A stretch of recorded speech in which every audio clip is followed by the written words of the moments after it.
This is Align and Elevate by Letitia and Danikah Collective. Not just a podcast, but a movement where soul meets strategy, purpose ignites impact, and growth is sacred. This is your space to become powerfully you and wildly aligned. Let's rise together. Hi, Danikah. Hi, everybody. Welcome to Letitia May Podcast.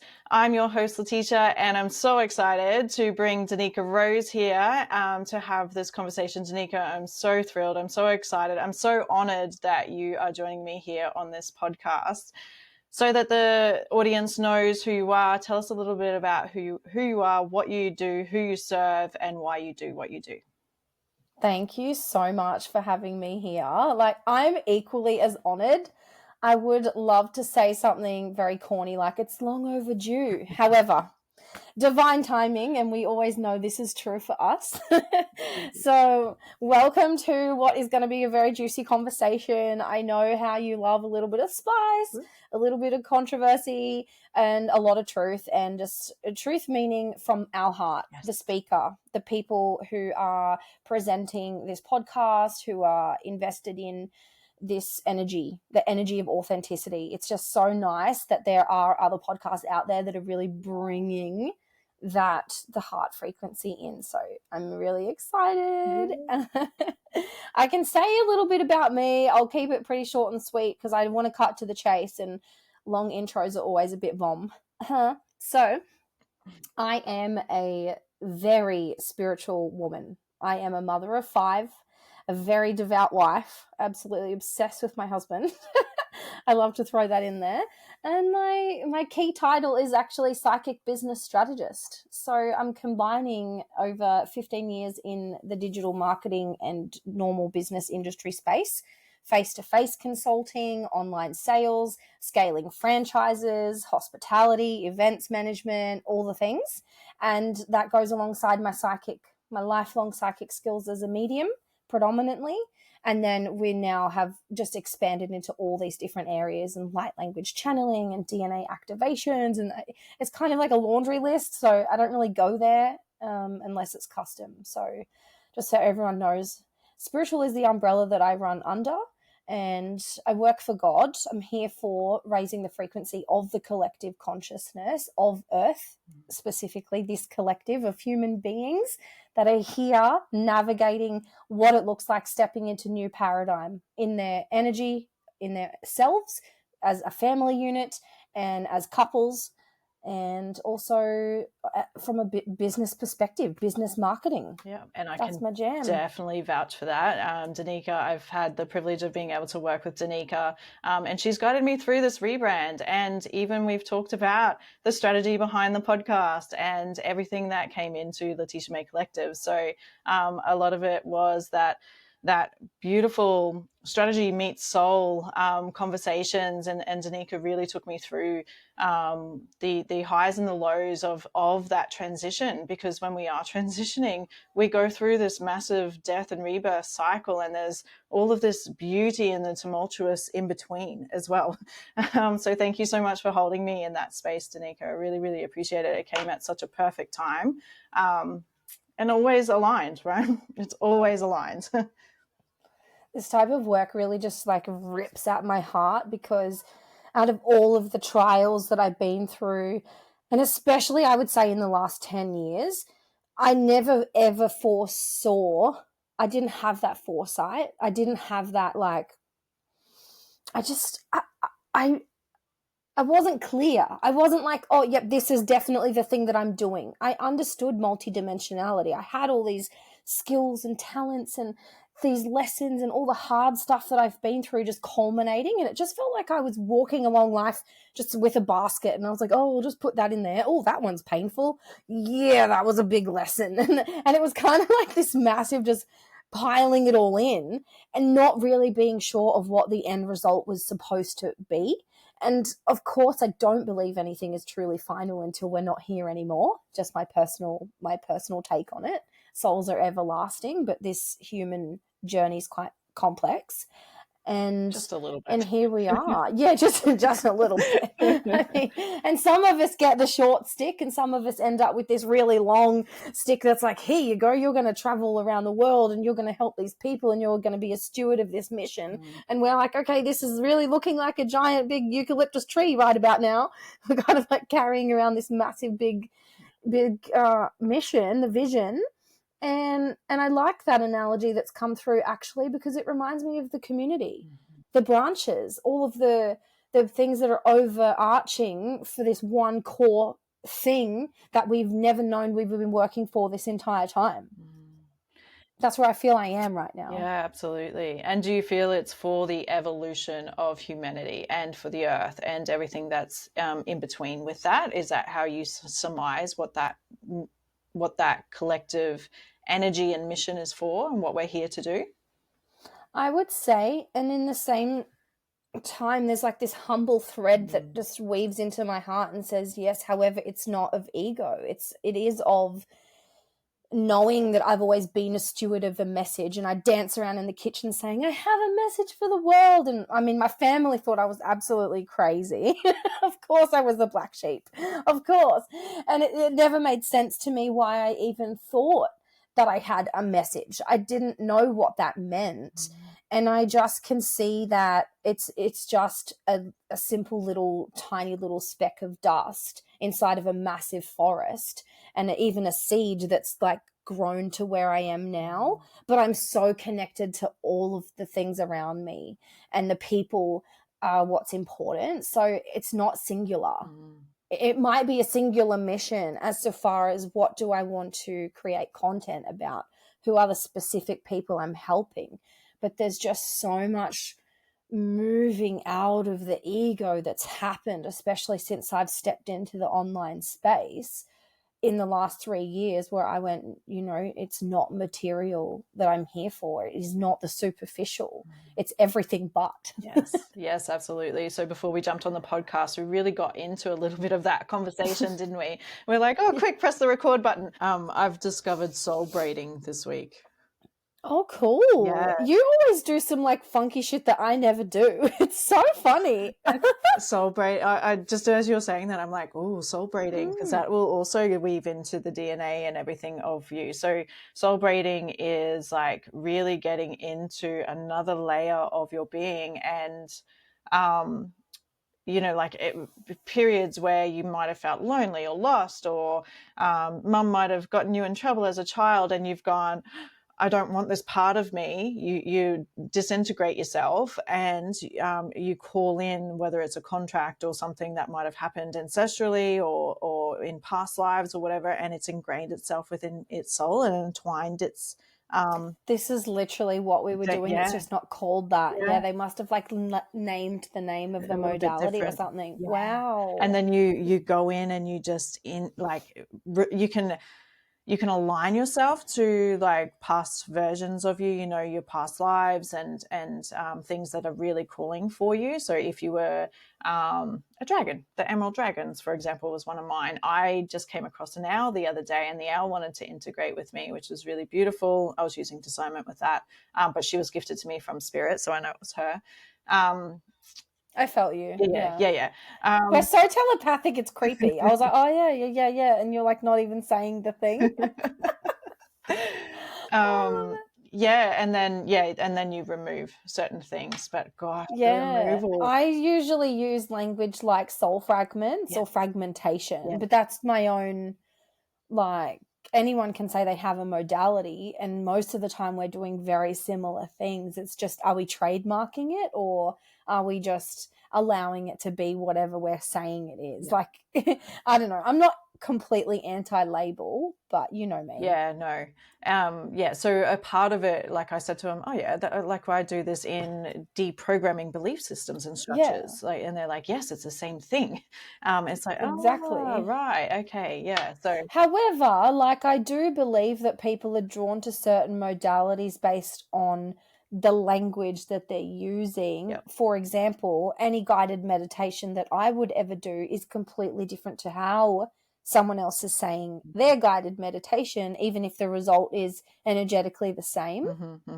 Yep. Yeah, and so I love that these days I feel people are more open to just expressing whatever's alive for them, Yeah. as opposed to, oh, I'm just going to go along this certification route. And it is great. People are making a lot of money creating these certifications. Mm. And the most thing that I do see, however, is leaders and women at your level that look at that and go, I know that that's kind of a fallacy and you're just doing that for money. Yeah. And And you so can it really kind see of it's really clear, sucks. isn't It it? sucks. It's Yeah. so clear. And I was actually speaking to a friend today about it. I'm like, it doesn't matter about them, honey, because we come from a place of so much authenticity, and we know that in our heart of hearts we'll never go out of our way just to have that driver of money. Yes, money is great, and yes, we'll receive the money, and yes, that's fine, but it's second nature to our values as opposed to what it is that's in our mission and in our desire to help and guide people. And it's inevitable Yeah. anyway, like whatever's contracted for that timeline, as long as we are actively jumping timelines Mm-hmm. and we are calibrating to like the next capacity to hold more people, more Yep. communities, more people who have communities, and just allowing it to expand in that Yeah. sense, then we're not actually like, I need to have an 8-figure business. Well, why? Why do you need to have 150K month? Mm. Like, where is the actual drive? Oh, well, so and so, or Instagram. I mean, most of the time it's just comparison ego, Somebody's but formula. Yeah. or potentially like my husband, for example, he needs $3 million. Mm-hmm. He's always needed $3 million. He was raised knowing he needs $3 million because he has a vision. Yep. He knows that he is going to open centers for homeless people, and he actually needs $3 million. Yeah, great. If he doesn't have $3 million, he's not helping the homeless people. And that's his mission, right? Like, But he has to get that. that's the goal and the ability to then achieve it. But most of these people are just going, oh yeah, but if I do 150K a month, that means I'm going to earn a 7K business, 7K 7-figure business in the year. And it's like, yeah, but can you sustain that? And does it, like, is it really in alignment with what you want to do? And the most bizarre, like, oh, now I can brag about it on my stories and I'll buy the Benz and then I'll have more clients. And I'm just thinking, other lifestyle upgrades only to have more clients? Mm. It's really weird. Like, I know I would still have, I would probably live on a fucking homestead with a horse and pick my chickens up at 5 a.m. in the morning with a coffee and sit out on the deck with a little metal chair and like sip my coffee. That's all I want to do. Yes. Like, I don't want to do anything crazy. Yeah. And that's again, you come back to, well, you know, materialism and yes, some people are more visual than others, but for what purpose is driving you to do that and to have that external validation that, hey, I look great, so therefore I'm successful? It's like, well, no, just because you look great doesn't mean you really are. Have you got inner peace? Have you got self-mastery? Like, I'm sorry. Like, how's your marriage? Because we can start there with almost 90% of the people that I serve. Yes. Like, not even kidding. I'm not saying they all have problems, but I am saying that they're not always stable. There's not always joy in their day. They're not interacting in like this liberation of the intimacy and the high frequencies. Like, it's just not there. Yeah. So I don't know. I'm not saying I never beef with my husband or that I don't have any issues at home, but I'm very much in a conscious.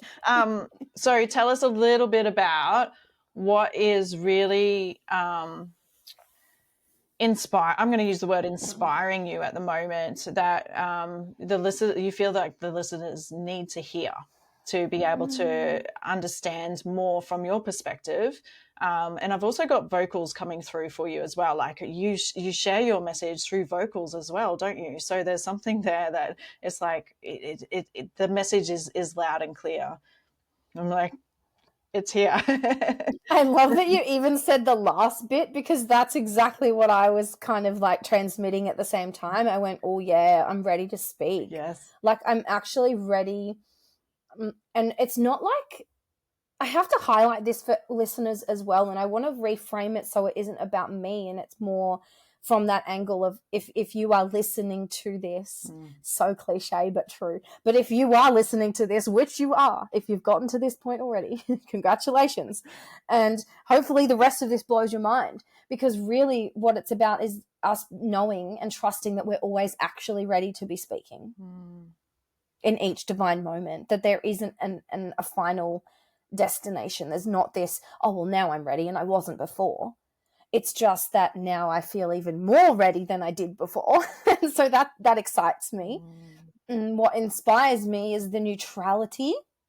So while there's this electrical charge of like the excitement and the gratitude and these really high frequencies of like, I just want to jump through the screen and like hug you, and I want to hug people that are listening, and I want to be that hype girl. There's all of those things. However, on the flip side of it, for the last 12 months, I was really in this, like the low of that. I was on the shadow side. I was really in the depths of like, wow, what do I need to create that actually speaks to the ethics and the authenticity and these topics that used to give me an emotional charge of anger or fear or jealousy even, or comparison. And not to say that comparison is always negative. However, when you're viewing it from that self-critiquing lens and it's self-depreciating, you've got to check yourself before you wreck yourself. Absolutely. Yeah. That's just going to end up, and they say, oh, comparison is the thief of joy, it's the thief of confidence. I'm like, comparison is not always a thief. It doesn't always have to take away or subtract. It can show you what is possible and what you are capable of, because if it's in your reality, you have the potential to achieve it. So if it's giving you that comparison and you're sitting here in, say, a state of jealousy rather than it taking away from your joy, what if it's just here so that you can see where your next lot of choices come in? Because hey, if that's jealousy, or if that's something that's really making you feel uncomfortable on the inside of whichever way that is, then how is it not something that maybe you need to project towards, if that makes sense? And it does. And I think in the past, and going years back, I for sure missed out on a lot of opportunities that were me walking past the open door going, oh, look at that door. Oh, they've got this, or look at that happening. And it wasn't for me because I didn't perceive or believe that it was for me. When we can just walk down that corridor in a neutral state, in this empowered position of, well, I'm co-creating with all of these open and closed doors, and I have a choice to just close it and keep walking, or observe, continue walking, or jump right in and say, hey, I know I wasn't really invited to this party, but I can see what's going on here, and I'd love to have a piece. Yes. And that can look like pitching. For example, a lady posted in her stories about her podcast, and I put my hand up straight away and said, this topic about leaving domestic violent relationships suits me. I'd love to speak to it because of this. I don't know her. She doesn't know me. But that to me felt like activated. It was me just going, yes, that could be for me. And if they say no, they say no. But who are we when we're not curious? That's right. Curious and awareness. Like if you bring those two together, your life can be empowering. Like it can be inspiring. It can be everything that you ever wanted to be if you bring those two together. And I feel we've lost a lot of, obviously, through programming and the systemized way that the matrix and the earth is actually structured, and a business and commerce, and it's like very numbers and data's focused, and it's algorithm driven, and we want to have these eyes on us and go viral, and we're aiming for so many different elements to tick all of the boxes of conditional transaction that allow us to feel somewhat worthy or allowed to have. And I speak to this a lot because so many women especially are programmed to say, well, when I get, then I can. And if we just remove that type of framework from our psyche and even just allow it to be there and observe it, but not act on it, even if it's still going to be there, because we're human, it's okay. And we're not judging ourselves, but we're just saying, well, that's not for me anymore, actually. How do I get that? Yeah. Look at our neighbor. They have this thing. I want that. Okay, well, I'm not just going to sit there and say, well, that'd be nice. I'm going to say, well, how did you do that? So key takeaway from there is ask better questions, get curious. Ask yourself, is there something that I would already have access to resources or other people that know stuff without having to, maybe we're looking at, for example, someone that's written 15 books and they don't talk to anyone anymore because that's not their marketing and their DMs aren't open. You're not just going to reach out and message them and expect them to help, but who else do you know that potentially could have even 10% of that knowledge bank that you can tap into? Where are the open doors? And if they're not just open when I'm walking through life and coasting through life, then I need to start investigating, well, is the vision, am I in the right corridor? Why is there no vision? Or how can I open those doors? How can I open them? Because this one really bloody interests me and I want to be able to go over, take the initiative and find a way to find the key to open it. And generally the key is you anyway. Yeah. So much is like internal, yes. And then we see these things manifest and we're like, oh yeah, I kind of did that, didn't I? That's actually a really interesting segue, I suppose. That's something that's come up in my sphere a lot lately, is you're the creator of your reality. And my clients, for example, some will take that on and just go, oh yeah, I can see that happening. And then others will turn around and go, yeah, I didn't deserve it, but I can see how my choices created it. And then some people will go, I don't like hearing that. I don't like hearing that I created my reality. I didn't create this. I didn't make those choices for this to happen. It's like, didn't you? Didn't you? When it comes to that creation of reality, what do you perceive is the best way for people to understand it? Sorry to throw this in on you. It's just part of the conversation, right? But how do you perceive would be the best way for people to understand that? I like it. And even before you'd asked, I know you and I are very telepathic with each other. It's so funny. The word that came up was access. And I'd love the listener to ask themselves the question, what do I believe I have access to? Ooh. Yeah. It's so like immediate sacral for me. It's like womb down in the depths of actual creation. Like, what do I actually believe? And then just go through that little list. I know for some listeners, they're going to go, I want this, I want that. Oh, that desire there, needs there, survival there, scarcity there. Yep. Okay. Elevated there. Timeline there. And they're imagining all of the layers that are opening up as the question lands in their body, and bring it into the body. Really, this isn't like a mind exercise. This is something of your coded reality. The soul codex that is within will give you the answer to what do I believe I have access to. And if that feels really expansive for you, that's cool. If it feels really restrictive and an ultimate turn off and you're like, resistance, it's also cool. All your body is doing right now is gifting you information for you to investigate. And again, just that same word from the beginning, neutrality. If you can look at these types of charges within the body from a very neutral and observational perspective, then you will be responding, not reacting. And this is a really good example of how, when in meditation, you might hear people say, observe the thoughts without any judgment. Observe and become aware of those feelings and sensation, but don't judge them. Don't change them. Don't do anything with them. Just observe them. And like that neutrality for me is the same. Is it the same for you? I used to be one of those people that would get very frustrated with that type of explanation. And I was not into, although I have literally been psychic since I was 7 and I only dabbled in some affirmations in my teenage years, I really turned off a lot of my spirituality in my early 20s because it was so overwhelming for my system. I didn't want to make the choices to change my environment and my relationships to meet that calibration and to meet that. The integration that was required actually was me changing my entire life when I was 25. Everything had to change for this to be who I am now.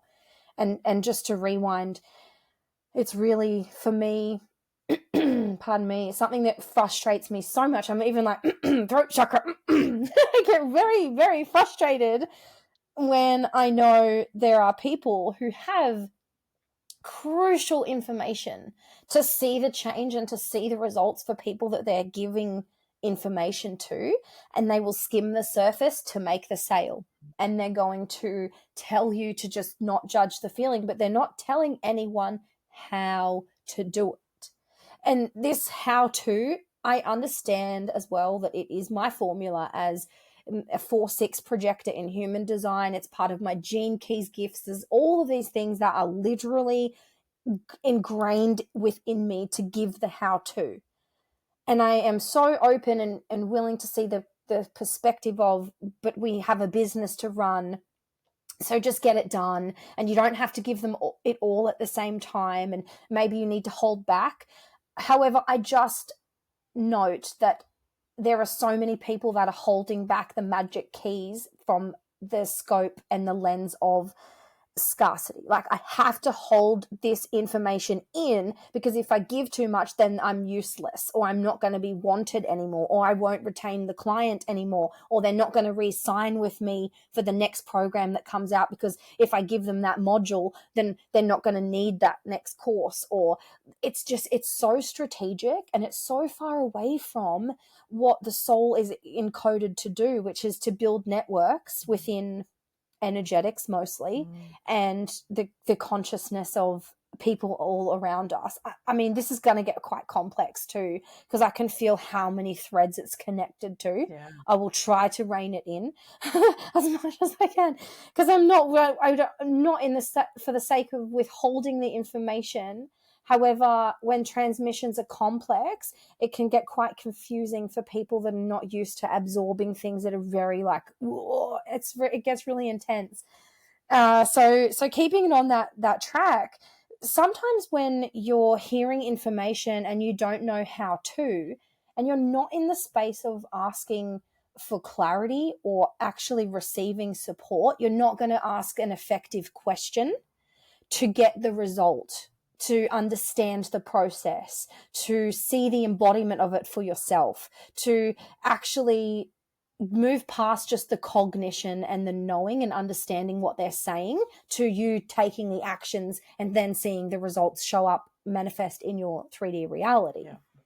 And I want to use an example just before I pass the mic back over to you, Letitia, because I think it's important for people to know how important it is to surround yourself with people that are going to give the information from a place of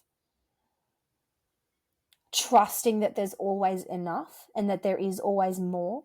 And this is where access comes back into it. Because if you're around other people that are expanding and believe that there is an infinite amount of access that we have, then you will start reciprocating that energy within yourself and then without, and then you'll see other people giving that to you to then digest and integrate and transmute. And there's all of these new things that will start happening because you're around expanded people that are consistently making waves within themselves to get that result. And you can leverage off each other. So this is where we see competitiveness in our industries, and we like people are trying to one up another or use materialism to make themselves look good and successful when really the embodiment really isn't there, and the underlying authenticity isn't there either, because they're just trying to one up all the time. Yeah, and then coming back to that neutrality, making sure that you can come back to that neutral position so you can leverage each other, like grab each other's hand, guide them along the way, and let them uplift you so that you can continue to grow. Because what happens to you in that process if you are that facilitator, that person, that being who is coming from the space you were just talking into? Yeah, and a bit about what you said earlier, like if you're comparing yourself but then making it into this self-judgment and contracting and moving backwards and going deeper into the, well, why not me, and the victim of it, and pardon me, and we're not really like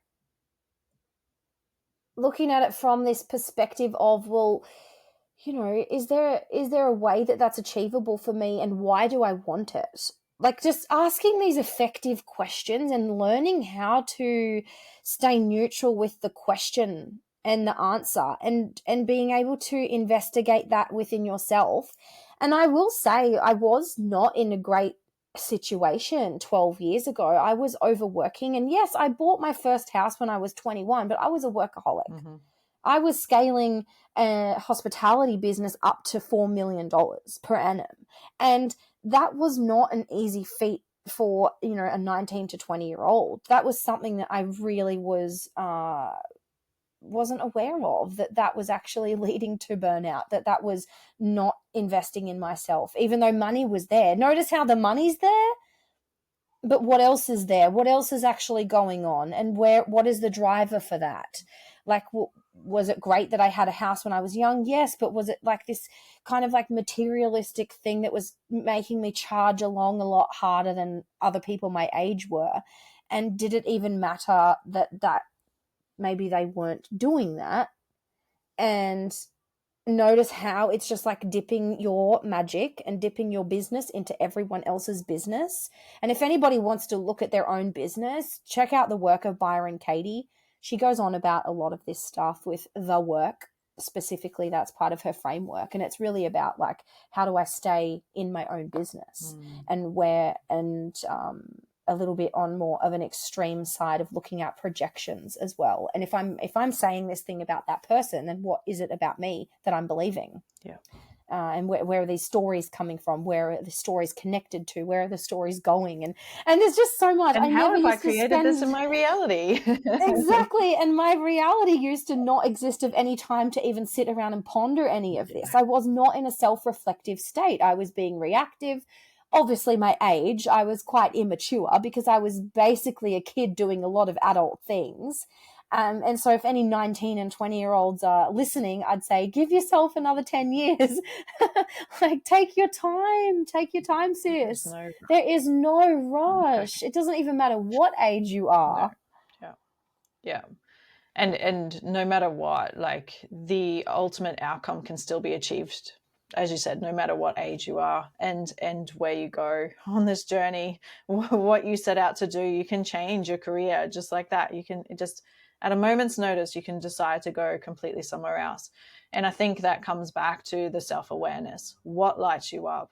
What are your values? What are you embodying, and what are you denying? Like, sometimes the things that we reject are probably the things that we need the most, to be able to embody, to feel more wholesome and integrated, right?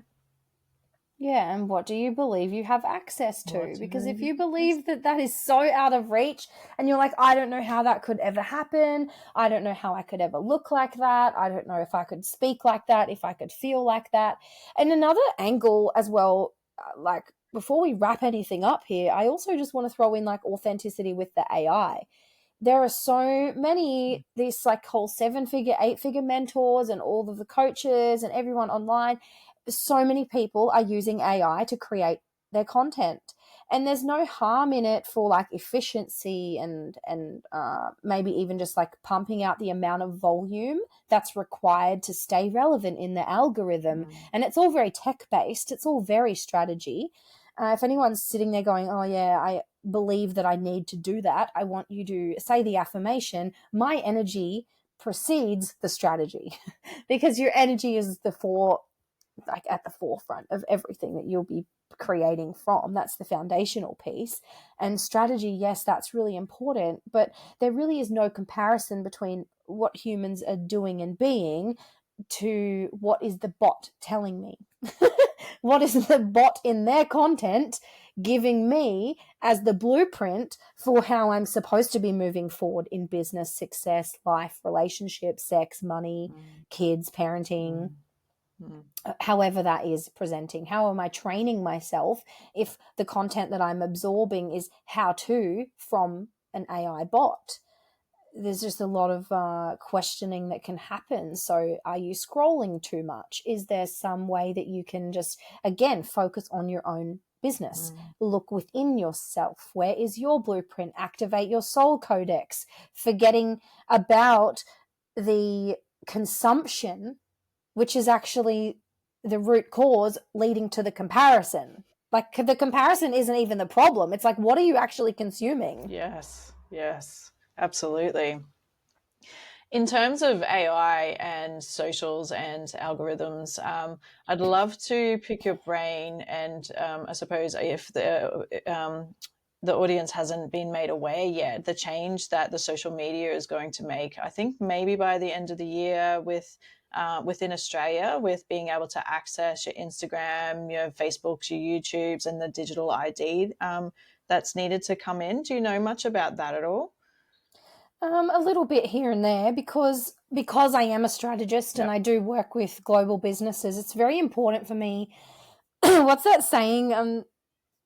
To keep my finger on the pulse, so to speak. But in the digital aspect, it's like, well, I've done some AI courses and understood how people are using these chats. And I know that a lot of them, by the way, are not protected. So if you ever want to know how someone's built a bot, you can literally ask chat. Yeah, wow. Hey, chat, can you check out this bot? Tell me how it was built. So if somebody hasn't built it properly, it'll just give you the step-by-step on what kind of programming it has. And some of them, if they are protected, it will say this information cannot be accessed, this has been copyright, or it is protected. So that's a fun one to check out as well. And that will also give you a really strong indicator about whether an AI expert or coach is actually an expert, and whether they do know how to protect their IP and what they're being creating for the So clients. curious. Yeah, there's so many layers. And as far as the ID, I understand that, especially in Australia, a lot of people are concerned about privacy. And we're being watched, we're being monitored, we've got EMF as well, which is like a whole other kettle of fish. We could talk about that for days, especially Letitia and I. The Wi-Fi in the house, okay? The 5G towers, which you can actually look up the map and see how many towers are affecting the property that you're living in.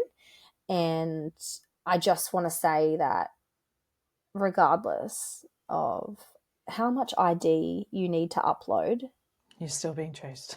You're still being tracked. you are being tracked. They know everything already. They know how much the coffee cost me the other day, which was $7.10, and I couldn't believe it was $7.10, but this is where we are right now, okay? They literally got your flybys tracked. If you wanted to go into a Kmart, Target, or Woolworths, or a Coles store, so either side of the big monopoly of the chain stores, 9 years is how long they are allowed to keep your credit card information and every receipt that you have ever purchased. And all you need to do is tell them the last 4 digits on your credit card, and they can pull up every transaction that you've ever had with them. Wow. And so if you're thinking that your Qantas points and your frequent flyers and your Flybuys points and your BP rewards, that they're all tracking you and you don't want to sign up for any of them, I'm like, go and get your $10, mate. Because at the end of the day, they've got 9 years worth of your data anyway. Yeah. And it's all linked with your email addresses, which are linked with your social medias, which it's literally all linked anyway. And if you look at channeling into the blueprints of 26 to 2030, and we're still talking about new paradigm business and how that coding is starting to weave its way into the marketing space, especially online, whatever's being transmitted there is still all digital. We're still not looking at stepping into communities where everything is face-to-face and people are bartering and trading.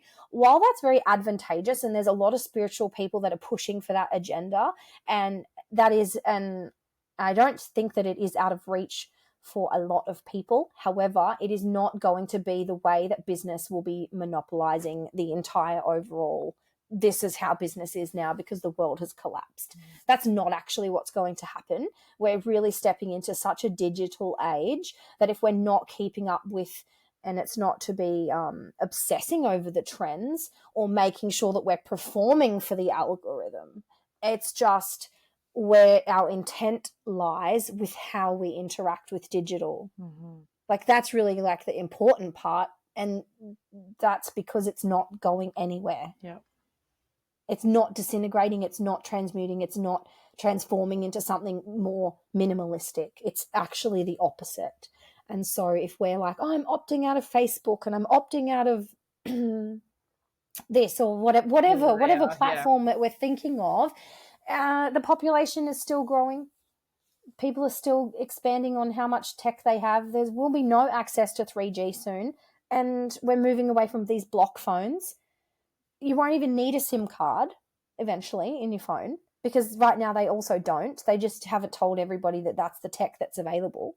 When I was 8 years old, I told my mum and I drew a picture of a pair of glasses that had a camera inside that can film what you're looking at and tell you information about it in your headset. And everybody thought I was a little weirdo. And then, like, And when you were 15, there was a movie that actually had the thing in it. I think, like, it was around that age. I don't know, actually, but yeah, the movies that yeah, and had I was them. a teenager and saw it. And you know why they did that? Is because they were dropping the little Easter egg so that people knew that when the Ray-Bans just came Program. out two Yes. years ago, Yes.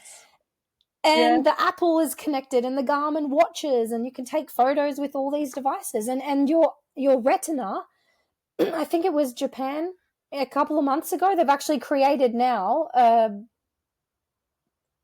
what do they call the contact lenses that is an actual camera that Wow. taps into your brain. Oh. Oh. Yeah. So all you have to do is Wow. walk around. And I literally told my family about this like 25 years ago. Wow.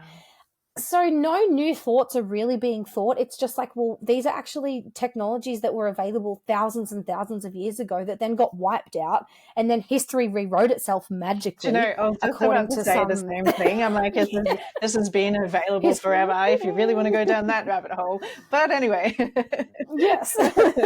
again, on the same page. Well, Danikah, is there anything that you want to leave our audience with? I keep on wanting to call them viewers. They're viewers and listeners.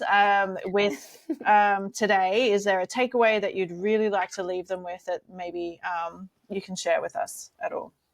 I love these like final questions because there's always something that eventually drops in. Yes, there is. It feels so extremely relevant to your audience, unbeknownst to me, but let's go with the channel.